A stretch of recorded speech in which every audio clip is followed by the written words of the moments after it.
حضرت عیسیٰ علیہ السلام سے تقریباً 3000 سال پہلے عرب میں لقمان نام کے ایک بڑے نیک انسان گزرے ہیں، جو حضرت ایوب علیہ السلام کے بھانجے یا خالہ زاد بھائی تھے۔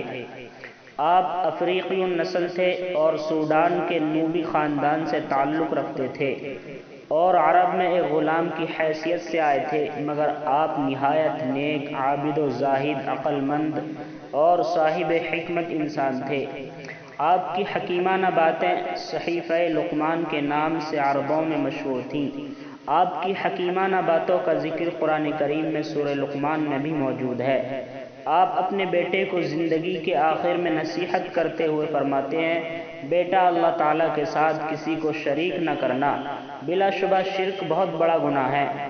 بیٹا، نماز پڑھا کرو اور نیک کام کا حکم کیا کرو اور بری باتوں سے منع کیا کرو، اور جو تم پر مصیبت آئے اس پر صبر کرو، بے شک یہ ہمت کے کام ہیں، اور زمین پر اکڑ کر نہ چلو، اللہ تعالیٰ اکڑ کر فخریہ چال چلنے کو پسند نہیں کرتے ہیں۔ محترم سامعین، روزانہ اسی طرح کے واقعات سننے کے لیے اسلامک ڈیٹ چینل کو سبسکرائب کیجیے۔ السلام علیکم ورحمۃ اللہ وبرکاتہ۔